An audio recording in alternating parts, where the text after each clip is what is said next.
Mitchell Report Unleashed podcast, and we're back. It's summer. It's hot outside. Hopefully you guys got air conditioning, central air. But today we are joined by Amy, and here's a special treat for y'all.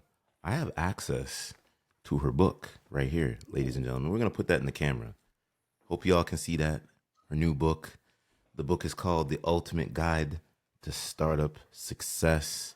We're here for the summer season. Amy, welcome to the Mitchell Report Unleashed podcast. How you doing? I'm doing good. Thank you for that lovely intro. It's a good way to start a Monday.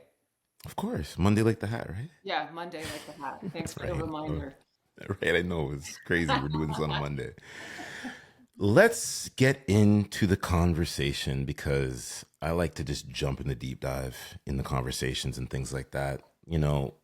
We talk about this book, The Ultimate Guide to Startup Success. My question is to you, how do you define success now versus when you started your career? Yeah. So that is such a profound question. Success to me is no longer chasing money. It's no longer chasing prestige. It is, every morning waking up and being excited and happy and having like this wild joy about what I do. That to me is success, right? It's not like, I no longer am trying to crawl up to the top position on a masthead in a magazine, right?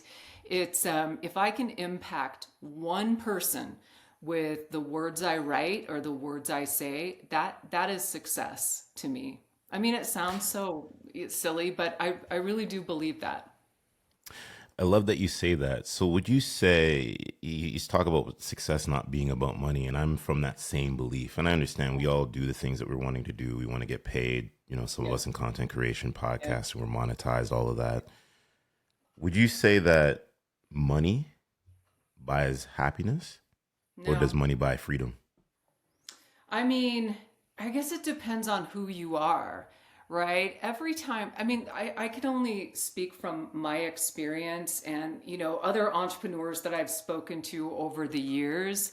Money buys opportunity. Money does buy a certain amount of freedom, depending on how you define freedom. But does it buy happiness? It never has for me. I have chased it, I have had it, I have demanded it, but it has never filled that part of me that needs to create and have an impact, right? Money doesn't change the world when you have it, right? Only you can do that. And so, I don't know, what is your money is such a funny topic. It's uncomfortable and all of these things, but it has never bought me happiness. I think for me, when we think about money, I feel like it's a tool. It's a It tool that is. can get us from point A to point B. Yeah. Speaking priorly, to hitting the record button, I speak of still working a 9 to 5, but that 9 to 5 pays the vessel for studio time or fancy equipment or connecting with certain folks, or now to the point where the podcast is going to start being a travel thing. You know what I mean? Yeah. Going to certain places and things like that. So it's like, it'd be nice to do this in studio. You know what I Right. mean? But we're going to get into where your location is and all that, because there's some fun Yeah. facts there and whatnot. But all of that just comes down to money's a tool to get us from point A to point B, but you Right. need to know how to, again, use it to the best of Right. your ability. And I think some Right. folks get blindsided by money. They get blindsided by, okay, well, I have, say, $500,000 in the bank. I can go willy nilly spend all that. But then by the time you get that money and you spend what you're doing and all this, you're broke. And now you're like sitting here chasing your next high, your next moment. You know what I mean? Exactly. And it's when you have money and then you lose money, the pursuit of it will never end for you, right? If you make, money your priority. And it is important, to your point, like it funds the side hustle, it funds, the startups, it's, how you bootstrap a dream or a business or, a book or a podcast. It is important, but it can't be everything. It's Absolutely. an empty pursuit. Absolutely. You speak about fulfillment. So what fulfills you now, right? Is it the book? Is it the book that fulfills you? Well, Is it making the no, connections? What is it? there are so many things that fulfill me. I mean, I wake up every day, with gratitude, and one of the main things that really fuels my joy and my happiness is that I have a sense of place, right? Like, I live in Colorado. It is beautiful. I live on a mountain. I have horses. It's, purpose is what really fuels my joy and happiness, right? If the book reaches one person and helps them in a way, and teaches them failures that I've had and other entrepreneurs have had that they can avoid, that's a success, right? And the entrepreneurs, Rory, like that, like getting to, like you, I can tell that you're like, you love to talk to people. You love to hear stories, and you're a storyteller yourself. But how lucky are we that we get to talk to people every day, and everyone. People are cool, right? And certain people, entrepreneurs, creators, they restore my faith in humanity, right? Like, I have so much hope every day when I talk to entrepreneurs. I mean, I just feel blessed to get to do that in my life. And you make a critical point there, because that's what it's about. Like, communication, like, not to turn the conversation to like a dark alley by any means, but I feel like when folks don't want to communicate in whatever realm, it could be just within networking, could be friendships, relationships, that for me in the space that I'm in is very, very hard to understand, because it's like, I'm not force feeding you like I'm trying to be in your mouth like a dentist and dig in there with the tools and being like, hey, like, why don't you know how to communicate? But it's our sense of direction that we can figure out really, really quick. Exactly. To where the point where we're like, okay, if you're at a networking spot and someone doesn't want to be all communicative with you, it's like, well, why are you here? Yeah. What's the ultimate goal for you? Yeah. Or maybe it's in those friendships, or I speak a little bit about dating relationships. So when you're even getting to know someone and somebody doesn't even want to even draw the first listing ability of wanting to know how to communicate, and they're delayed with the responses, it's kind of like, well, it ain't gonna work. Right. If it's not gonna work, well, it just shows them more about who you are than who I am. You know what I mean? So this is a cool opportunity that I've been doing for the last 8.5 though. Yeah, and sometimes, on that whole communication thing, and I've talked to entrepreneurs about it, and founders, and like humans, right? Like, it's just a human thing. And sometimes, it's our job, right, as storytellers, to ask the right questions to get people to communicate. Like, I've been to those networking events, and it's not natural for some people. And so, if we can meet their moment by asking good questions and thoughtful, intentional questions, sometimes we can improve communication, for other people, and help them, right? Or sometimes it's hopeless, right? Like, I've been on stage interviewing certain entrepreneurs, and there's no break in that wall. Nope. It's like you need the Mario hammer from Mario Kart, and you gotta like throw it to hopefully like, can I chip the foundation a little bit here? It's so true. Can I tell you a story about this? Yeah, listen, that's why we're here to talk about stories. Let's go. So I interviewed, and this was a long time ago, probably 12 years ago. I was on stage at an event, and I was interviewing the keynote was will.i.am, right? A performance artist, musician, and also a huge advocate for tech startups, a very important voice for technology and music and art. And I was so like, he was on the cover of the magazine. I was just reading it. I was so excited to interview him, right? Just like, I couldn't believe that I got this opportunity. He sat on that stage and was stone cold, right? Did not emote the way I thought an artist would. I struck a nerve just by accident when I asked him, what influence did your mother have on your life and your career? And let me tell you what, the floodgates were open, and it was a beautiful conversation, impactful and all of that. But, sometimes it just takes a little warming up to get that communication to flow between people. And he was wonderful. And he is, Absolutely, yeah. absolutely. You're speaking my language now because I say this to a lot of friends in the space, and especially with what they're doing, and if they're making collaborations, especially on Instagram. You can do it on email also too, but I say on Instagram, the best thing you can do is go voice note, because I learned at a very, very Interesting. young time in podcasting. This girl, she came on the podcast. This is like, holy, 8.5 years of doing this, probably like year 3 or 4. And she said, when you sent the voice note, she goes, you instantly shot up. As I was like, wait, voice note? She's like, I wasn't interested in reading any other DMs. It was straight voice note. And what I say to a Wow. lot of folks is when you go in with voice note first, you then don't blur any lines. Right. We're all used to simply sitting here reading, but when you Yeah. go in with a different approach, that pattern interruption, it's going to make someone have to be like, yo, I need to respond to him or her Yeah. right away. Yeah. Because, and 9 times out of 10, they'll respond back, sorry, with a voice note themselves. It's not going to be text back. They'll voice note you back. Wow, that's so interesting to me because that's, like I'm a huge fan of radio, right? Like listening. I mean, we're podcasters, so it's kind of how we roll. But am a little bit old school, and I write. I mean, I'm a writer, so I write things. But the whole voice note thing, I am gonna try that. Does that work? Like, do you see that working? Did you say 90% of the time? Has to. It has to. I use it in connecting with friends.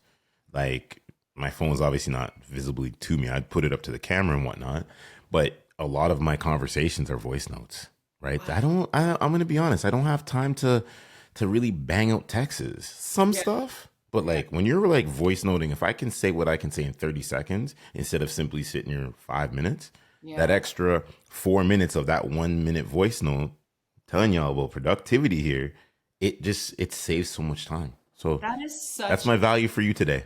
no, that is the coolest tip, right? Like I can Yeah. almost see an article about, communication and effective ways to use tools, right? Like voice note, to get responses for all industries. No, absolutely. Let's get into this because you spoke about failure, right? Yeah. What's the failure that you fundamentally changed your approach to leadership? Oh my God. I know the moment. I know what I was wearing. Okay. I like literally. So when I started at Entrepreneur, this was a long time ago. It was what, 10 or 12 years ago, maybe 15, I can't remember. I moved from Denver to Orange County, California, right? And I was so excited about being the editor in chief and all of the changes that we could make and do cool things at Entrepreneur and really change the perception of what entrepreneurship is. Like I had this vision, and my mistake and my failure was that other people would embrace change, right? So the moment I stepped foot as the new editor in chief at Entrepreneur into the bullpen where the editors and writers and reporters and all the content creators were, they hated me, right? They hated me. They had all been there for 20 to 30 years. They didn't want to change. They wanted to do things their way. And I could not, there was no way to inspire them into this vision, right? Because it was scary. Change is scary. And the mistake I made was thinking that change would be easy, right? Because it was going to be cool and fun. Change is work, right? Change is like, you have to do things differently and approach your work differently. And,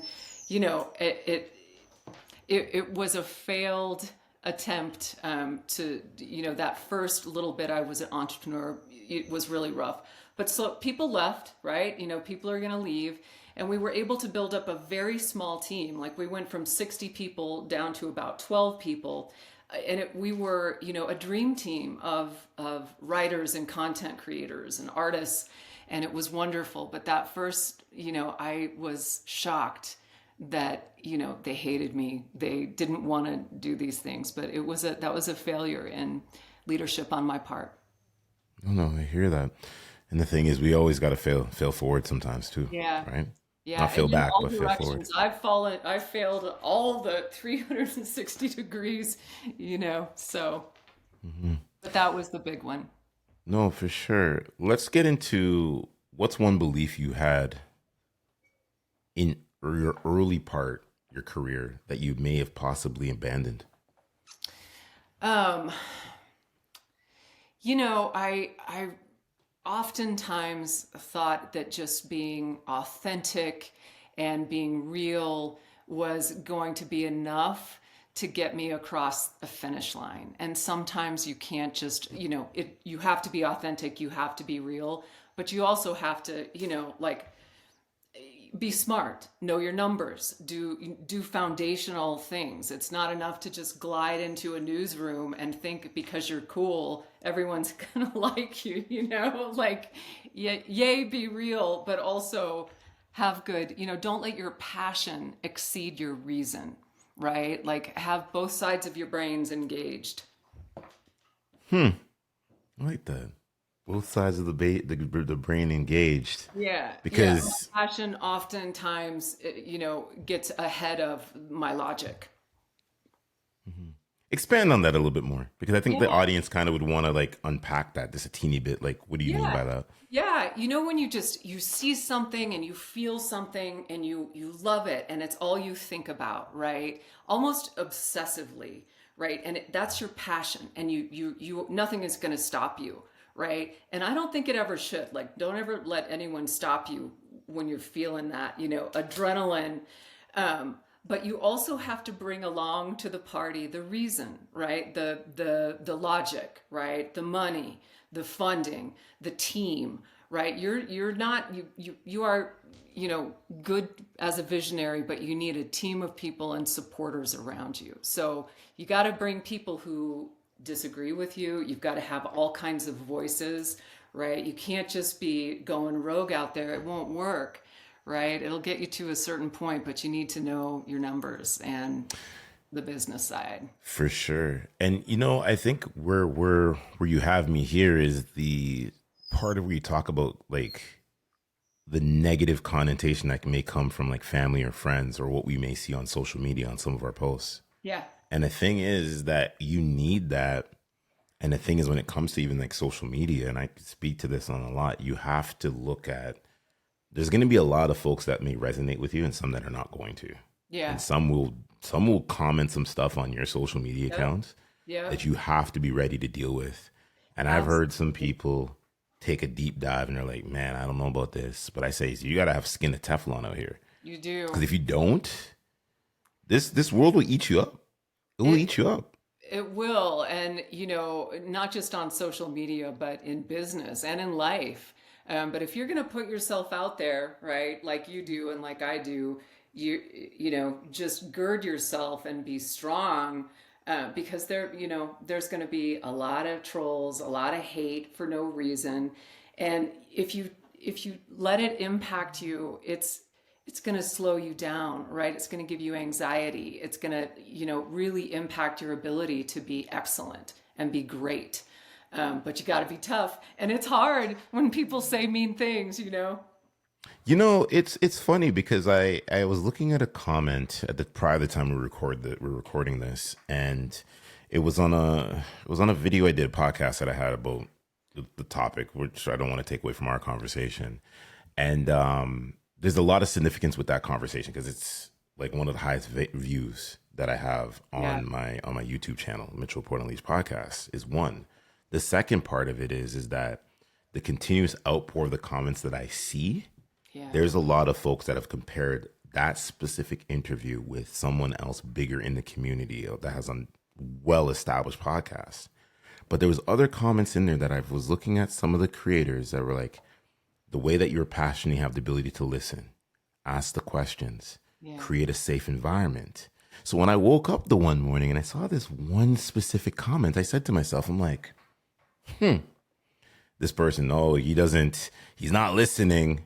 And he's just saying all of these different things. And I read this and I'm like, either one, you didn't listen to the full podcast. Two, you're trying to take a personal jab at me. Three, I probably already know who you are. And four, you'll be okay. You'll be Yeah. okay.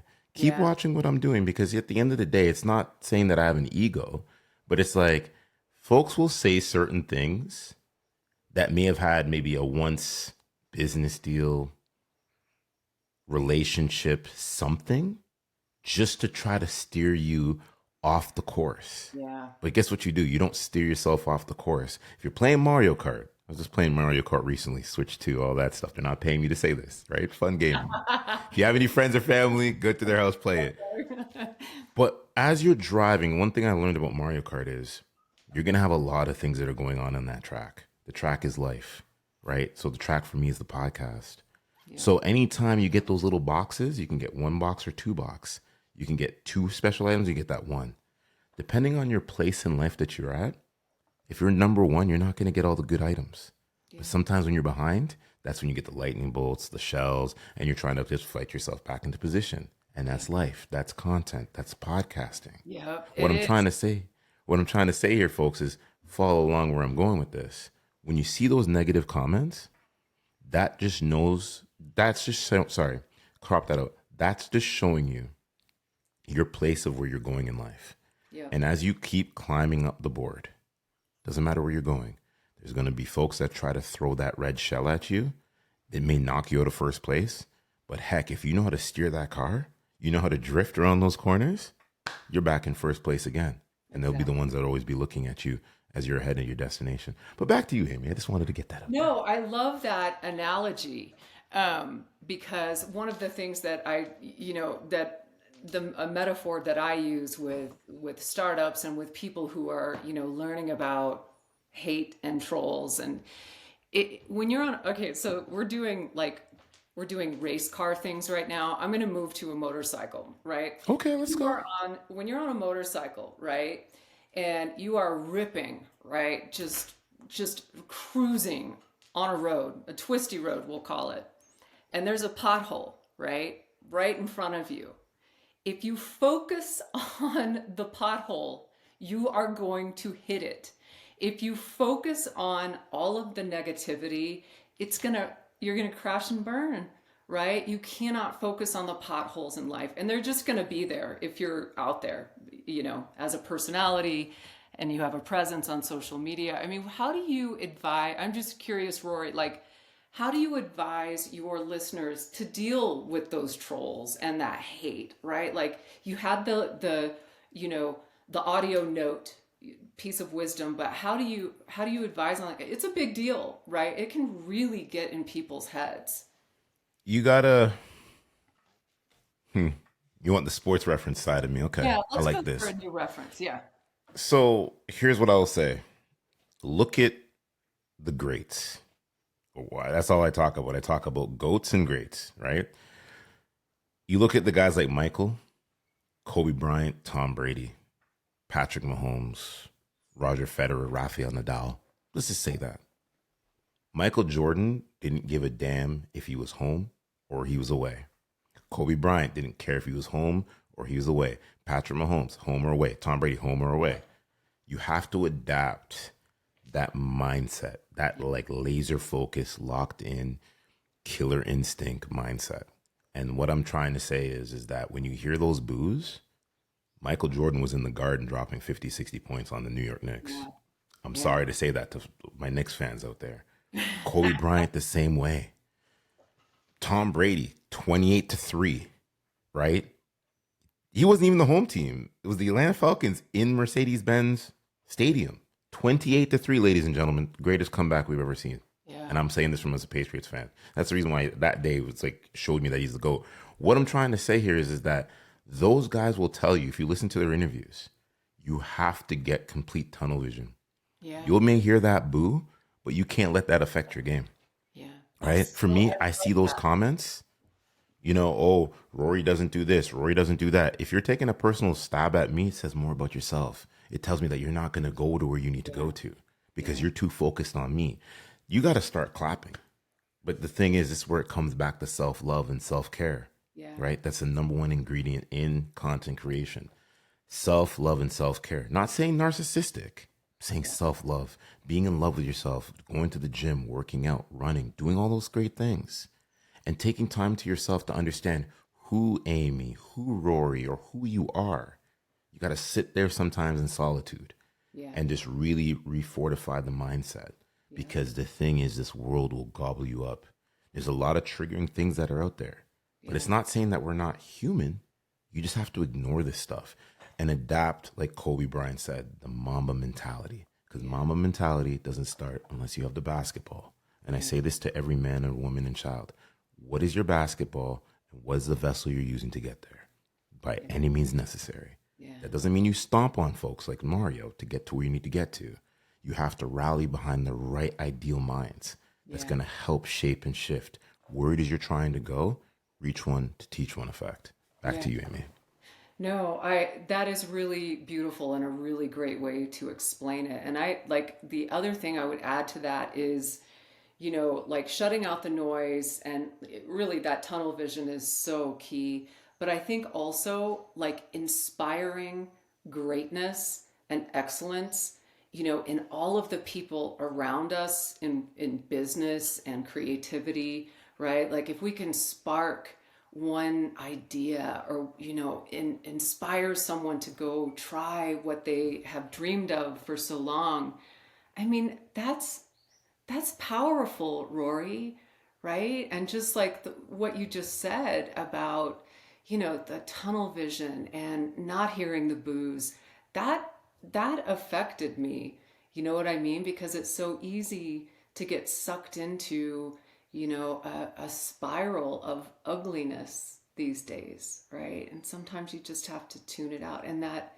taking time to sit in quiet, I cannot overstate how important that is for any kind of process, creative or anything.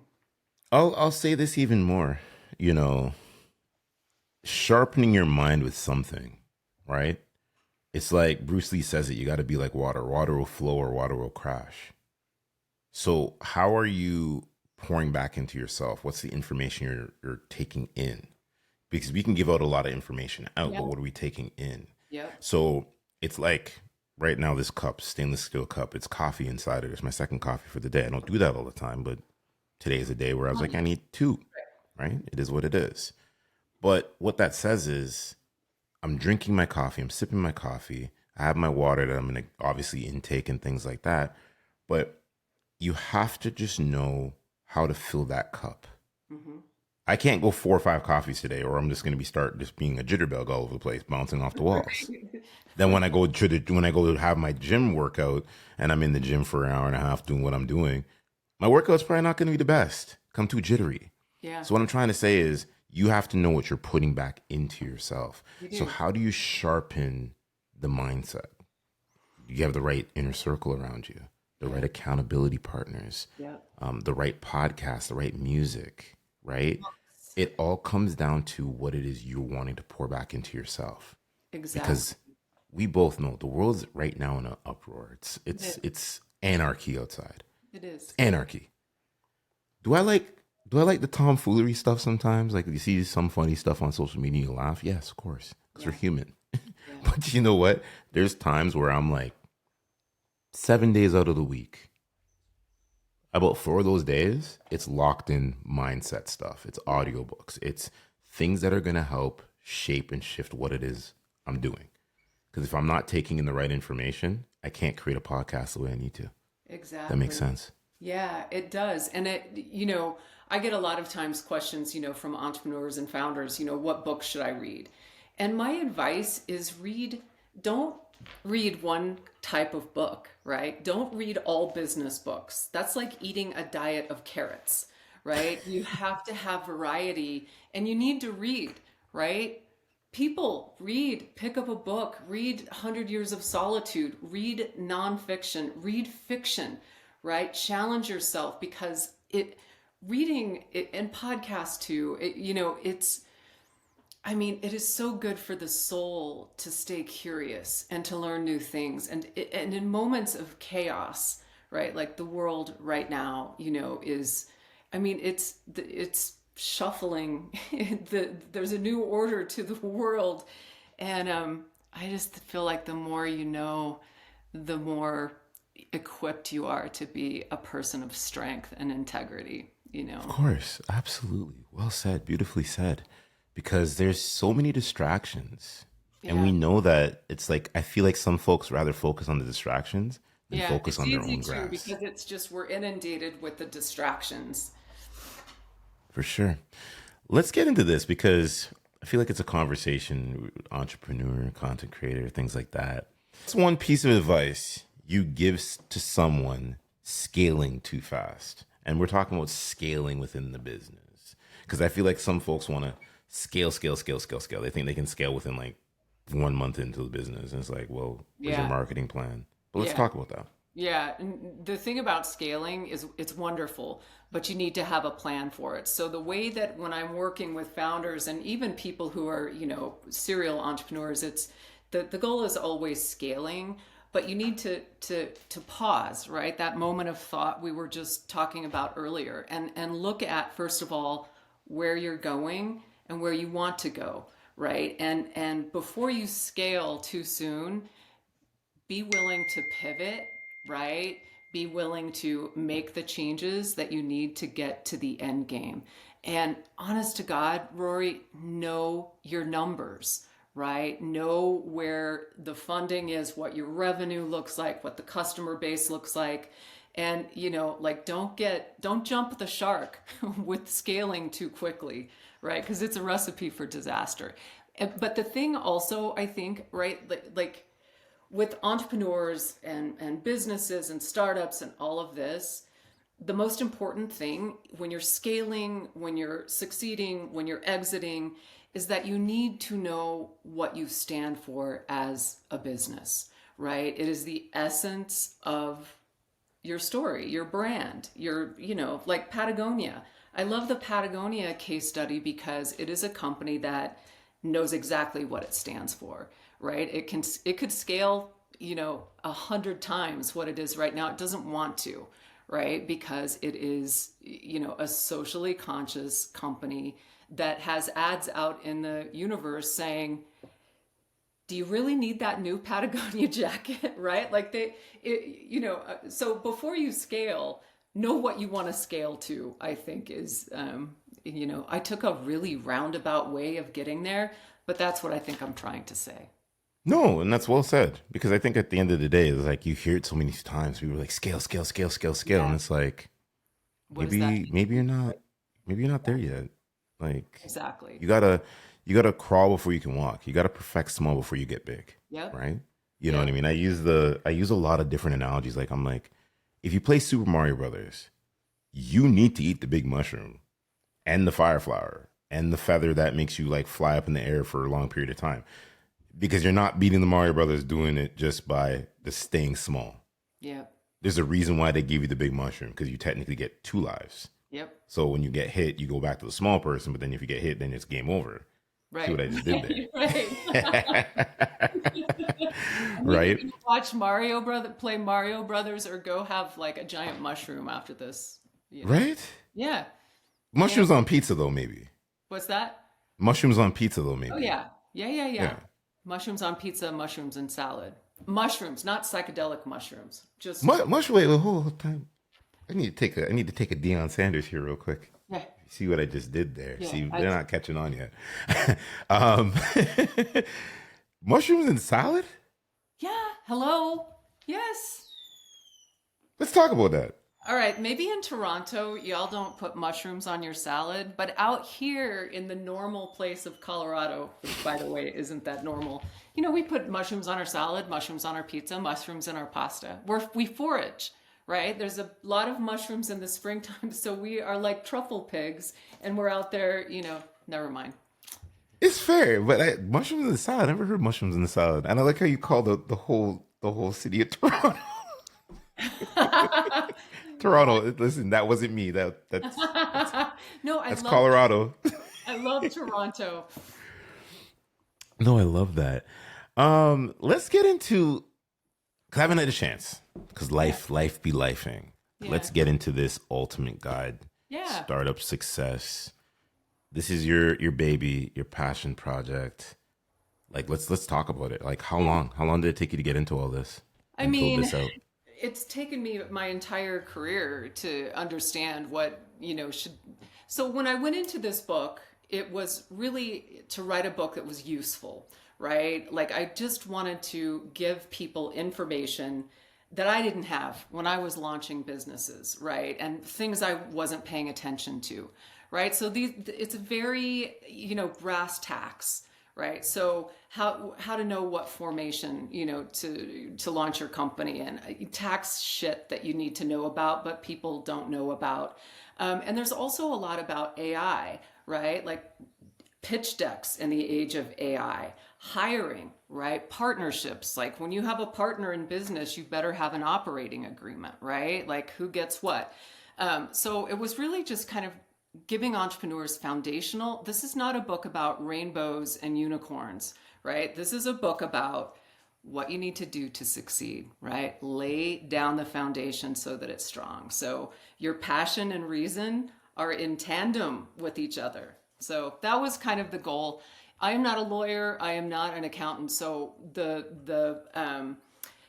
professional content, right? Like where we needed sources that are legal and tax. Those are all written by professionals. So it was really a learning experience. I love writing books. So No, and that's the thing because even when you open up the book, and I'm doing this real time, right? There's a uh-oh. whole legal disclaimer that's Yeah. here for the Yep. audience that's listening. You Yeah. know what I mean? So it's like there's a lot that's in this book. I know once I open this up and I actually take the deep dive, there's going to be nuggets of wisdom that I'm going to definitely take. And I Yes, think it's nuggets of like, wisdom and also nuggets of humor, right? So, I tried to make dry topics as engaging as possible because I'm a cheeky monkey, but it's a fun book, and it's useful, I think, and it's very easy to take notes in and rip pages out. So that was the goal. so please tell me that there's an audiobook. I think the audiobook is dropping in a week or two, and Look I will at make sure. this. Yeah, yeah, yeah. Everything like I am learning all the choreography that goes along with writing a book, and you need to know this too. So when you write your book, which you are definitely going to do this year, um, you can in ideally you should drop the book and the audiobook at the same time. But I wasn't organized enough. Sorry, Yeah, and that's fine. That's you know, I think that's the most important thing, is that we I know a few folks that are in this space doing the whole book situation. Shout out yeah, to them because I'm like, yo, y'all better put that audiobook because I think what for me, because I love audio, I'm audio visual. yeah, I'm yeah, not saying that I can't sit here and read this book, but I'm the type of person where it's like I would do the audiobook but then have this in hand yeah. just to grasp more sense That and then is so have like a interesting. highlighter and be like, okay, bang, let me just bang this out. Okay, this Yeah, is the information that I can take because I think with what a lot of audiobooks are doing, they're taking the podcast route now. yeah. So what they're doing is they make the book sound like it's like a podcast in a Oh, way, that's so interesting. right? Oh, I didn't know that. David Goggins did it with his first book. I can see it, but I can't see it. Because like how my light's shining, it's blurring out my background over there. But yeah, he did it with his first book, and then what I liked about Gary Vee's book, his last book that he wrote, crazy because he went off script a lot of times. So he's reading the audiobook, but then he goes off script in a whole other direction, and then he Yeah. brings it back around. You're like, That's so Gary V though, right? Like in the moment of the moment and just I love him because he has that ability to pivot in storytelling, right? mhm. Like he'll say something that jiggles another idea loose and he'll just run with it. That's cool. I'll have to get the audiobook. I read, right? Like I like to read books. But I like that. yeah, I'm gonna look into that podcast thing. Can I ask you something? Can we flip the script for a second? We were talking earlier about the creative economy and creators, and you just talking about the, reading an audiobook like a pod. What other trends are you seeing right now in the content creator sector? right? Are there any other weird trends that you're seeing? I mean, everybody is a content creator anymore, right? Like you have to be if you're going to be in business. So, Yeah, I think what's happening with a lot of the stuff that's going on in the trends that we're seeing, a lot of the trends now are going to be, I think you start seeing like live interactions now, yeah. right? Live interactions on if it's either Instagram, if it's either TikTok, if it's either like webinars and things like that. Yeah. Those are the common things that folks are doing to get in front of other audiences or to speak their message and things like that. I'd love to see live coaching because I've been told by a fellow entrepreneur creator, Evan Carmichael. I don't know if Yeah. you're familiar with Evan I know the Carmichael at name, all. but no. Yeah, so Evan Carmichael's over here in Toronto, and because of the whole, we spoke about this off air, and we're bringing it to the full encompassing part of the podcast with life coaching. You know, there's a wrap between it right now, right? Yeah. Just because different people want to say what they want to say, but it's like doing like live coaching sessions and presenting it into the ecosystem because Yeah. what I think the audience wants right now is wholesome conversation. I For the think so last 5 years, Yep. there's been a separation. Yeah. We know the ebbs and flows of what we had to go through in 2020, right? We don't need to bring it up. No. But I feel like there was a lot of detachment that now folks are craving authenticity. As Yeah. much as I don't like that word, but authenticity Yeah. with connection and communication and like, is that man or is that woman a real person? Yeah. Is it, or is it just like the same cookie cutter foolishness that we're having in these conversations where it's like, okay, this is the step by step point of view, all of that other good stuff, and then we're good to go. No, we need to see situations now come alive. Let's Yeah. show the real tangible things, right? So I'd say those are the trends. And I think like a lot of creators now, even with TikTok, like they're doing those things where they're connecting on TikTok and having, you know, group panel conversations and Yeah. picking a topic of the day and things like that. I like that question you asked me. Yeah, I just related to that though, like what you're saying is so opposite of what AI brings to the table. Like how, like in life coaching or, whatever, it's called. How do you think AI, because people are using AI as a coach, as a psychologist, right? Like, how does it impact creators and coaches? Like, what does that, I mean, maybe in a way it'll drive people to that more authentic, the real stuff versus, the over generated. I mean, I don't know. How open and honest you want me to get here I on mean, this I podcast think today? we should be really super open and honest. Are you AI? Are you not real? I'm it was crazy. Here's the thing is I'm gonna give people the secret. AI is needed if you're a content creator to up your productivity. And That's where what, I'll say. like in the production side of Into things? your day to day. So Okay. production means your captions for your videos, Yeah. Iterative processes, right? right? You're using it for utilization of templates that you're sending instead of like manually typing out some of your emails. I'm gonna be honest, have something generated and then reformat the wording. You ask for the template and you reformat the wording because it's Yeah. gonna be different for different people. And then the third part of this is you have some folks that are using AI as a coach. It scrapes the internet. Yeah. It's regulated. It's like how many folks talk about crypto. Yeah. Eventually the big banks are going to regulate crypto because they're not going to allow this miscellaneous money to sit here and you can just cash it out after you get a Right. Bitcoin. Right. So what AI is doing right now, if you're a creator and using it to up your productivity, to simplify processes, 100%. Yeah. Especially in podcasting, there's AI tools that edit your whole entire podcast, Yeah, and they're wonderful. right? Which is good. Yeah. Instead of manually doing the click, just jumping back and forth between your screens. So that's where AI is going to be positioned to up your skill set.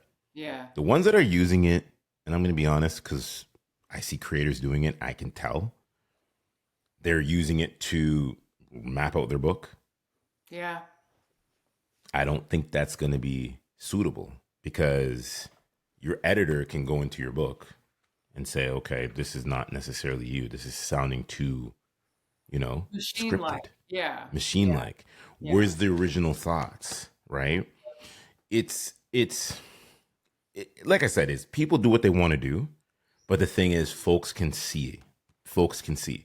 All those captions that you see on my videos, those are all done through AI. I'll tell people that it's AI, Yeah. It's a but tool. it's preventing me to not manually type. If I had to manually type out 6 videos to post within a whole entire week, No. what do you think is going to happen? Yeah. No. You Mm-mm. see what I'm saying? Absolutely. So you need to use AI for that. A great person, sorry, that I think a lot of people should look into, Nikki Saunders. She's crazy with the AI, and she Yeah. shows you how to bring it into your content creation and how to map out certain things and time blocks and this and that. But Right. not everybody's. You should be charging them for this, though. Yeah, no, I mean, it is a wonderful tool. And once you master it, I think it becomes more intuitive on how to use it. But I have a friend of mine who's like a serial entrepreneur, and she built a bot that is her business coach, right? Her mentor. And like they're friends. And I just feel like She built another variation of Megan, is what you're saying. If you ever pretty seen much. that movie Yeah, Megan. I have, and it's disturbing. And yes, I think that she did. Anyway, I just wanted to know what your take on that was because I feel like the more we become AI'd, the more humans are going to crave human to human contact and communication, right? And not an AI drafted book. Like we'll be able to suss it out, I think. For now, I don't know, anyway, thank you. The virtual program we use here is called Riverside FM, right? You're familiar Yeah, with it. I'm familiar yeah. with it. There's parts of AI. So there's now where they can animate this whole entire conversation. I'm gonna show you some cool things, No way. right? If you No don't way. mind, once this comes out. So maybe I'll do some programming where I can take a photo of me and you. It will AI generate both me and you as a cartoon, and See, that that's could kind of potentially be the thumbnail if it really I would, wanted to do that. yeah, I would, that's kind of funny. That's something I would want to see. Yeah, But yeah. I'll send it over to your team. You're gonna be like, what is this? Like it's crazy. You know what I mean? But I'll say this to folks is that it's good to use for if you're wanting to up your productivity. If you're using it to map out your whole entire like, I'm about to write like 10 books in the space of a year, yeah, probably pump your brakes on that because you need organic original thoughts. But and email boy, templates, yeah, 100%, right? I've seen big businesses use. I can tell you it. There's ways to know. There's ways to know. It's just how life is. yeah, You know. yeah, it is. We have to figure out how to master it so it doesn't master us. turn it, turn us all into Megan 2.0. Right? New movies coming out at the end of the month, right? By the time Well, this you comes know out, the that. movie will be already out. Before we get out of here, I got a couple more things I want to add on to. Right? Is innovation. I feel like it goes into kind of like AI conversation, right? Yeah, it kind of does. Yeah. For you, speak to what innovation means for you and how do you encompass it in your everyday life? Yeah, I mean, innovation is really just reimagining how how things have always been done, to disrupt, known ways of thinking and known ways of doing things in everything, right? But innovating is really just reimagining the way things have always been done and seeing things that other people don't see, right? Like that's how we get great and cool things in business and in science and breakthroughs, and innovation is a key to creativity and art. And the thing about innovation, I'm going to give you my favorite Picasso quote. Is that okay? Right? Because everything to me goes back to Picasso because he was totally fucked up, right? Just crazy. But he had this great quote. And the quote is, know the rules like a pro, right? Know the rules like a pro, right? Read my book, learn the rules so you can break them like an artist, right? And when you break the rules, that's when innovation happens, right? In art, in business, in life. But know those rules so you can break them. Be an artist. I'm gonna have some fun right here now. So, would you call yourself a disruptor now in this space with everything that you know to help the performance of entrepreneurs get to the next level in a way where it doesn't require scaling? Or are you more of just like, here's the tools? I mean, I'm more of a, I don't know that I would call myself a disruptor, but I am definitely an inspirer, right? I believe like my gift is inspiring other people. And I suspect your gift is part of that too, right? Like your energy just like you make me want to be a better person just being on Thank this you. I appreciate podcast. you saying that. Thank you. Right. Like I really appreciate like your optimism and your hopefulness. There's not enough of that these days. And I feel like that is what I bring. I am not a disruptor, I'm a troublemaker, right? And I do get into trouble for things that I say and write. But really, it is in the spirit of keeping entrepreneurship a part of our culture and an embraced part of our business world. And that's my gift, Rory, is really just inspiring other people. So, when you speak about that, getting yourself into trouble, Mm-hmm. how does that correlate to now like social media? Like, do you feel like you want to like turn the tap on full blast, or is it just like the drip? You just slow drip the information Yeah, in. a lot of the troublemaking I do is not on social media. After I left Entrepreneur, I left 100,000 followers on Twitter and shut down because it was so brutal, and I got doxxed. And I had people who, questioned my abilities and said that it's because I slept my way to the top or Oh whatever. shit! Yeah, it was Really? very hurtful thing. So I just stopped doing that for a while. So when I get into trouble, it's usually on an interview, right? Or speaking, right? Like I do a lot of speaking at universities and, different, entrepreneurial ecosystems. And the reason I get in trouble is because I try to challenge people, right? And you know, that is part of changing the way that you approach things. That is part of the innovative process. Now we're podding. Now we're with the podcast. Now, Yeah. now we're podding. Now we're podding. Because here's the thing: is as a form of media, Hmm. podcasting, you have mainstream, you have conservative media. I would call myself the in between, the contrarian Yeah. effect.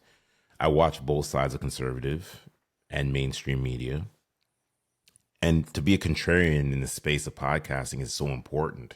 It So is. I get what you mean by the trolls, the people just regurgitating tomfoolery when they're ready to Yeah. be like making all these personal stabs, right? They make these salacious comments. They Yeah. use ad hominems. I get the whole doxing thing. I heard about that in social audio. And Yeah. then I was like, you know what? As this podcast is building and I'm creating and I'm connecting with certain folks, I had to remove myself from that atmosphere, that arena. You know, Yeah. like Russell Crowe would say, "Are you not entertained?" And it's all because I have one of my good friends that I gamed with in NY said the exact same thing. He goes, "A lot of people will try to challenge you just Hmm. to see if they can steer you off course. Yeah.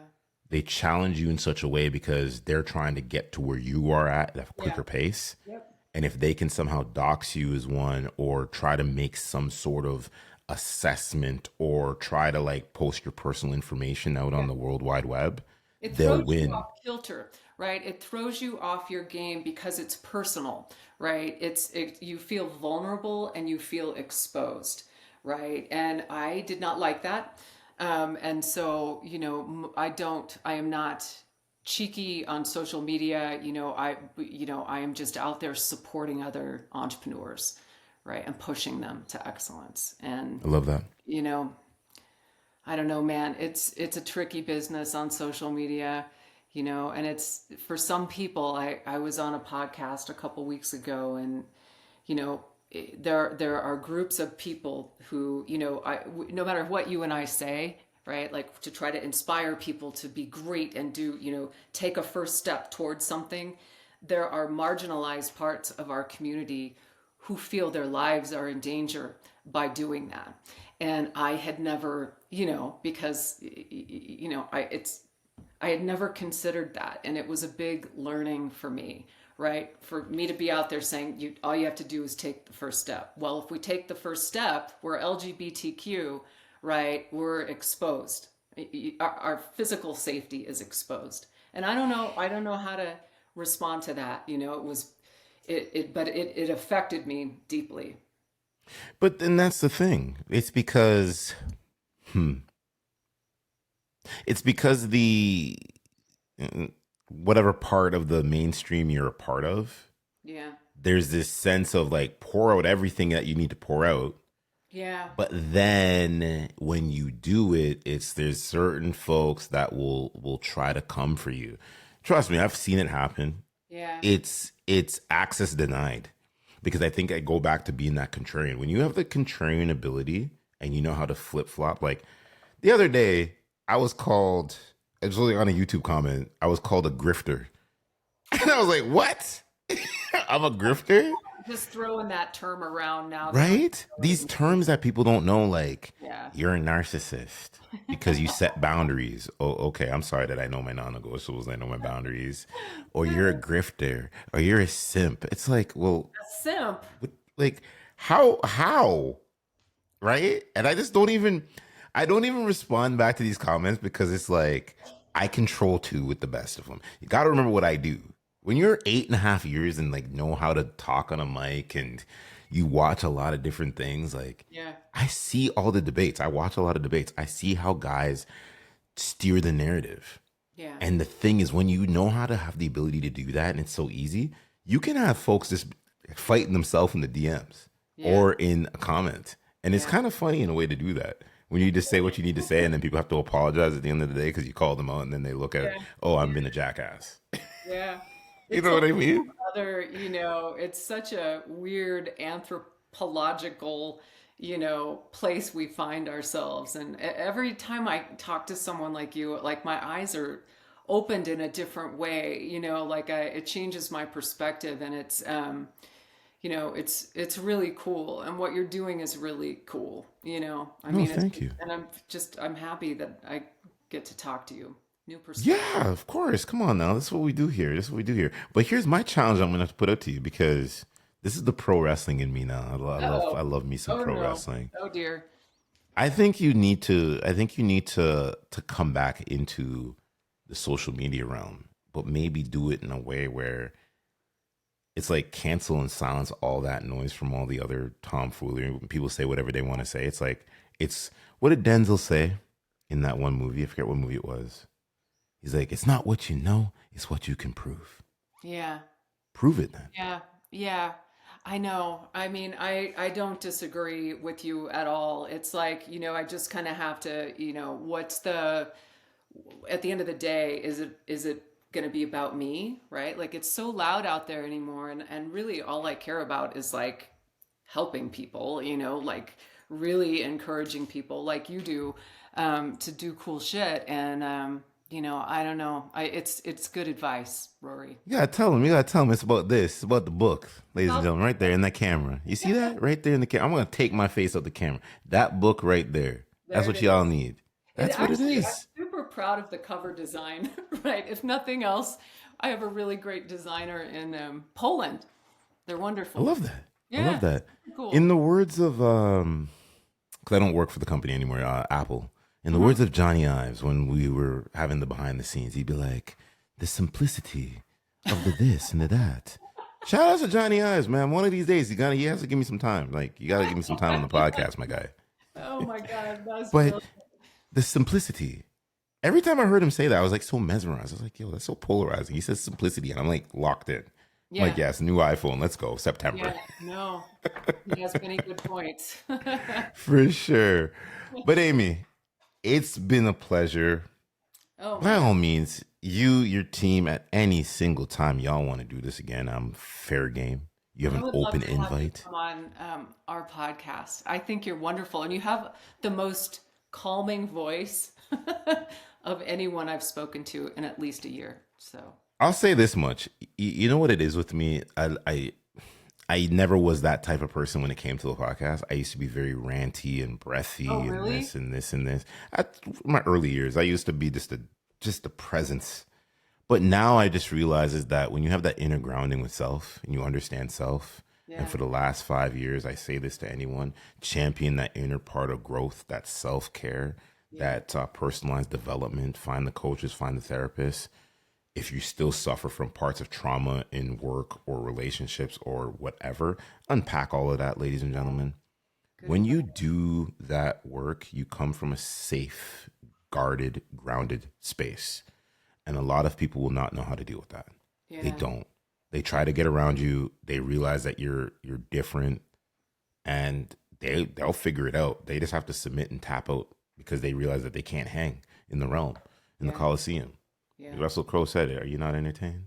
Are you not entertained? You think that there's a movement from the ranty podcast, over dramatic to the more, like a more level-headed, calm.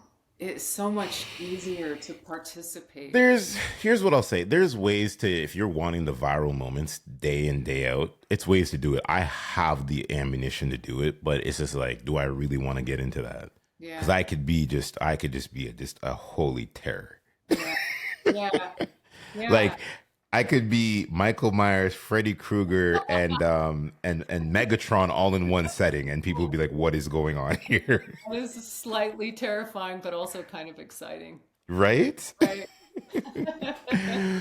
But no, before we get out of here, plug all your information. Plug the book one more time. Where can everyone check it out? What you got going on, and all your social media links and things like that. Yeah, so I'm, Amy Cosper on LinkedIn. The book is The Ultimate Guide to Startup Success. It is a hoot. It's an easy read. It's on Amazon. And I have just finished the final touches on a documentary about entrepreneurship in 2025. And it is lovely interviews with entrepreneurs. And that will be also on our YouTube channel, which is Bizee, and working on the next book, which is on bootstrapping. And, in between making performance ads for Bizee. For Bizee. Yeah. So Bizee.com. close us out. Talk about Bizee real quick. As you're closing us out in the podcast. Yeah. Bizee is super cool. Bizee, at its core is a business formation company, right? You want to form an LLC. You go put your information in, choose a business. They'll file all the paperwork for you and do all of that, registered agent, all of the little thingies. But also the other side of Bizee is that over the last year, one of the reasons they brought me in is that they have stood up a media platform for entrepreneurs, right? No paywall ever, with some of the best writers in the world. We have a podcast, we make films and documentaries, and all of that is on a portion of the website called Startup Central. And it's a Bizee supported media play. So I feel pretty lucky that I get to do this. And Bizee is cool. Bizee is a cool company to do business with. So, and I'm gonna let y'all into some insights real quick, y'all folks. It's not Busy Bizee. It's Bizee Bizee. Zed. Right on. I know y'all say Z. I know, but I so much prefer Zed. So exotic, It's Canada. Wild. Right? But no, I appreciate you. And like I said, anytime you want to, just come and knock on my door. Three's company too. It's three of us actually in the studio, but y'all can't see the other person. But we out. Mitchell Port Unleashed podcast, y'all.